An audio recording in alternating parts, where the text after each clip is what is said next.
Yo, do you like Warhammer 40k? Do you like card games? Well, I do have some good news for you. There is this Warhammer 40k card game called Warpforge that just had a huge update, and seriously, it's great. Now is the perfect time to be joining the game if you haven't already. It's now very nice and smooth to get into the game, to get rich with new game mechanics. So if you stick with me, I'm gonna give you some tips on how to get started in Warpforge. Alright, so this is your play page. It is here that you will find all the game modes that the game has to offer. Here we have some kind of an event going on. You pick a team and you earn skulls for your faction, which we will discuss in a minute. There's practice, there's two game modes that you can pick from, and it is here that you can try them out, the various different decks that the game has to offer. This is where you can find the tutorial, which you can play, replay, if you want to. Okay, so let's begin with the classic. So this is the OG way of playing the game, which is quite slower, and I quite like it. It's pretty much, you know, the standard OG way of playing the game, and you can play in ranked and unranked, and I highly recommend that you play ranked as often as possible, because you get pretty much the same rewards like mission progress and skulls, but if you also achieve a high enough of rank, then you will get some nice rewards at the end of the season, so don't be afraid of playing ranked. Next to the classic is also the skirmish mode, which is the new and hot way of playing the game. And it is quite different from classic in the sense that it is much faster. The matches are much shorter, but the advantage of it is that you can earn pretty much the same rewards as if you were playing classic, especially when it comes to skulls. You earn the same amount of skulls, but the matches are much shorter, so your mission progress and skull earns are much faster. And it is also, from what I know, the new main game mode of the game, and it just got released. It is finally made official. They were testing it before, it is now official, and it also has a ranked mode, and so I recommend that you play that. But what is also very important is the draft mode. Draft mode is like the arena from Hearthstone, you might recognize it. You can play it for free from time to time, which is the equivalent of as if you played for one ticket. So the tickets are called Blackstone, the black rocks you can see at the top. You can play for one, or you can play for 5, which earns you premium rewards, which is what I recommend that you do, because it's much more time efficient to play for 5 tickets. And I speak from experience when I say that I believe that it is guaranteed that getting to 12 wins in draft gets you a guaranteed legendary card, which is quite awesome. And it is important to remember that playing draft earns you the same amount of skulls and mission progress as if you were playing the game normally, except you will also get special rewards depending on how many wins have you achieved. And so if you have any Blackstone lying around, I highly recommend that you use it for draft, because it is much more efficient at earning you cards and boosters and crystals. Okay, I believe it's time that we move on to the collection tab. It is in here that you can view your decks for different game modes. Skirmish, classic, you can, create decks, edit, delete, import decks using a code, all that stuff. In the cards subsection, you can view the cards that you have, or if you use this slider here, cards that you do not have. And in the case of the cards that you do not have, if you have the appropriate wild card, you can craft it for yourself. If you, for example, tag only cards that belong to the Ultramarines, you will also see in the top right corner over here the amount of wild cards and their rarities that you have and you can use. So I have a whopping 4 of epic tier, and so I can craft 4 of those for myself. I'm gonna craft one, actually. Heck yeah. So I have Varo Tigurius now, which I am quite surprised by. I was so sure that I had him already. Well, it happens. Anyways, so yeah, you can browse the cards by faction, rarity, energy boost, energy cost, sorry, type, all that stuff. And what I want you to pay close attention to is that you can also use the upgradable only slider to check which cards do you have enough copies of to upgrade them. And by upgrading, this is essentially the game's way of saying that you will exchange the extra copies of that card that you have and pay some crystals in exchange for forge points, which are quite important, and we will talk about them a little later. Yeah, and also in the collections tab you can browse the card backs that you have in the cosmetics and also the styles for some particular heroes. Let's move on to the shop. So here are the new hot offers. Here in the boosters subsection you can browse the boosters that you have for particular factions, and you will be visiting this place quite a lot. Every time that you earn a booster through some way, you will go here to open them. You can also buy some for gold if you want to, but in my opinion it's better to save the gold for some other things. In the currency tab you can exchange gold for crystals or blackstone, and this is the card store. So every 24 hours you have a different selection of cards that you can buy for crystals. Remember to scroll down, but personally my advice is that it's best to save up 6,000 crystals so that you can get a legendary card. This is the VIP store, which is pretty much the same as the card store, except, you know, a whole another page of it, so you have a wider selection if you have the VIP status, which you get by logging on for 7 consecutive days and claiming the daily reward. And this is where you can buy the campaigns. Okay, anyways, this is the most important tab for you, the rewards tab. So we mentioned skulls earlier, hard word to pronounce for me. And you earn those by playing the game and dealing damage to the enemy hero. I believe every 10 points of damage that you deal get you a skull, but I'm not sure how it works in skirmish. But anyway, you get 3 skulls total if you win the game. And if you get enough of them, then you get campaign points.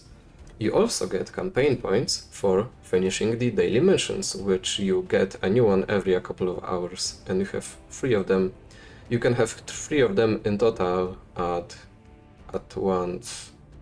And also, if you finish enough daily missions in a week, then you will unlock a better tier of the weekly challenge crate, which you can once a week open to get some additional rewards for playing.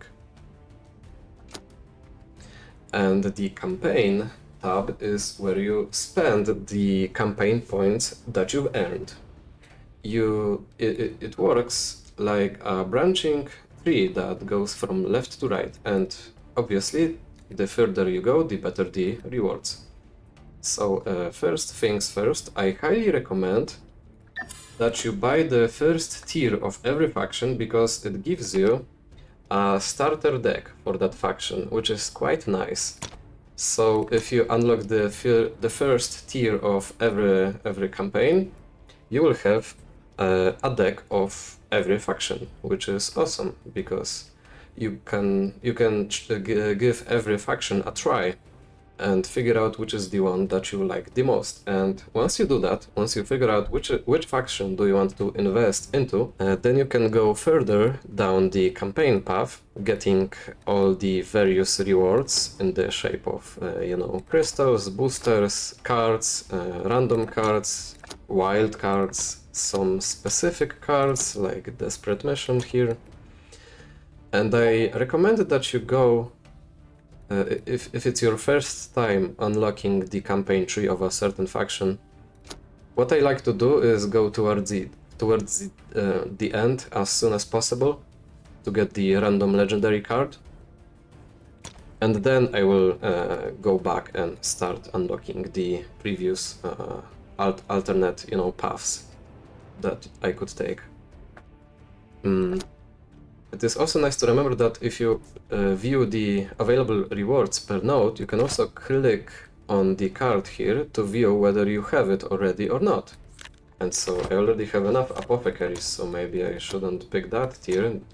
Wouldn't help much. I have some Black Knights, I have some Blackguard Veterans, Company Masters, yeah, so I already have those, but this guy, I don't have copies of this guy, so it would be a good idea to get him.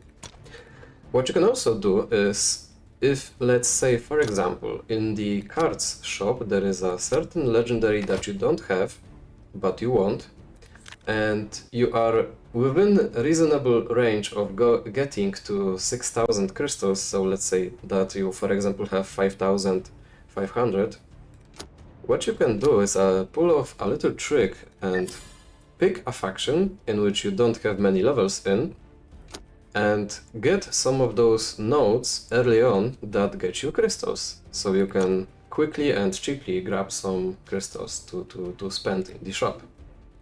Yeah, that's a nice trick that I like to pull, but I think I did it with every faction already, so yeah. And this is the Forge. This is the place, like, this is here that you spend the points that you get from exchanging the extra copies of cards that you have. And so the Forge points are also a way of progressing in the game, leveling up. And you do it by, well, I'm repeating myself, but yeah, by exchanging extra cards that you have, and it progresses through this little progress bar. And it is also quite important to keep in mind because you have to be a little smart when it comes to your crystals. And what I mean by that is, if you're getting close to 6,000, maybe it's better to actually save those crystals for an opportunity to buy a legendary. But if you have like 3,000, like I have at the moment, then yeah, I guess you could feel free to exchange some extra cards for Forge points and progress here. And Forge is quite useful too, because you get wild cards from it, but also, quite important, the defense cards. This is the only place in which you unlock those, so it is quite important. Yeah, boosters, Blackstone, gold, but also every 10 levels or so, you get a legendary wild card. It's not a random legendary, that's a wild card. So you get to pick which legendary you will get. This is very important. This is quite awesome. And keep in mind that at the end of the campaign tree, this card, this legendary, is random. It's not a wild card. Unless you have the premium campaign unlocked for real money. So once again, remember that you have to be smart about this. So let's say that you just unlocked the legendary wild card. You might feel compelled to, you know, spend it immediately on a card that you like. But if you were to have close to 6,000 crystals, maybe the smart move would be to actually wait a little bit until a certain legendary from that very faction that I assume you are aiming for, is available in the cards shop, or maybe the VIP store. Or it could also just be some other legendary from that faction, but yeah. Because let me tell you that I once bought a legendary card using my wild card, which are much, harder and rarer to get. And the next day, that very same card was in the cards shop, and I did have 6,000 crystals.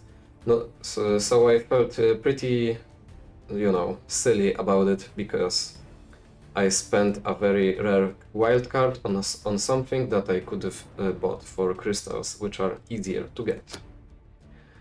And in the rewards section, you also have the daily streak, which is, well, the rewards that you get daily just by logging in. And if your streak is of 7 days or more, then you get the VIP status and access to the VIP store. Social is where you can view your trophies, the guild that you are a member of, your friends. And also, sometimes this final tab at the bottom here, sometimes it is there, sometimes it isn't. But for now, there is one. And it is here that you find the currently ongoing event and event battle pass, and also the vault. And so what happens is the skulls that you earn also count towards this progress here, so that you can get tickets, and also there are some weekly challenges that you can perform to get battle pass points. You use the keys in the vault to get some nice rewards. I just got 600 crystals, which is actually quite nice. There are some offers that you can get, exchange gold for tickets, you exchange crystals for tickets, stuff like that. The premium expansion pass you can buy here for gold, which, I recommend that you... Gold is, surprisingly enough, much rarer to get than you might think. The main, let's say, currencies in the game are, campaign points, forge points, crystals, and blackstone for playing the draft. Gold is like the premium currency in a way that you can earn by playing the game, which is nice, but you should be very careful on what you spend it on. I highly recommend that you actually save up on your gold so that you can buy something more expensive later on. And this is the battle pass section of the currently ongoing event. So the campaign points that you earn will get counted towards here and unlock you some nice stuff. Okay, so those were the basics of getting rich, spending your money in a smart way. And so on to the more technical stuff. At the top you have this inbox, which is, messages from the developers for you. Oh yeah, right, I just claimed an avatar on their website. And it is quite important that you check this place if you have any unread messages, because from time to time you might find something important. So quite recently what they released is a new code, which you can in the general options you have an option to redeem a code, which you can input here. The one that works at the time of the recording is Fenris, which gives you 2 booster packs for free, which is quite awesome. So yeah, keep that in mind. If you click on your avatar, you can view all the various stats about your profile. You can change your avatar and title, check the latest battles, achievements, stuff like that. And in the options, well, not much to say about this. Pretty standard stuff. But yeah, redeem code is in the general section. And also there is the option to disable bots, which I like to keep checked, because personally, unless I am very greedy and unless I am very greedy and I'm playing draft for 5 tickets and I really want to, get the best reward possible, then it might actually be a good idea to, enable bots so that you can play against them from time to time, because they are easier to play against than real human players. But if I'm playing ranked, unranked, skirmish, or the other classic game mode, I prefer to disable the bots, because for me, like, what's the point of playing the game if I'm playing against bots, right? I wanna play against people, as infuriating as it might be. And yeah, so seriously, I highly recommend that you give this game a try. And I quite often hear that a lot of people think that it's hard to like progress in this game without paying money, which is, in my opinion, completely untrue.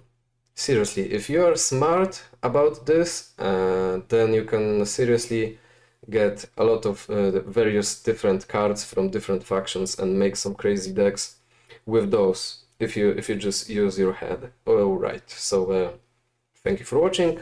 Please leave a like and subscribe, that would mean the world to me.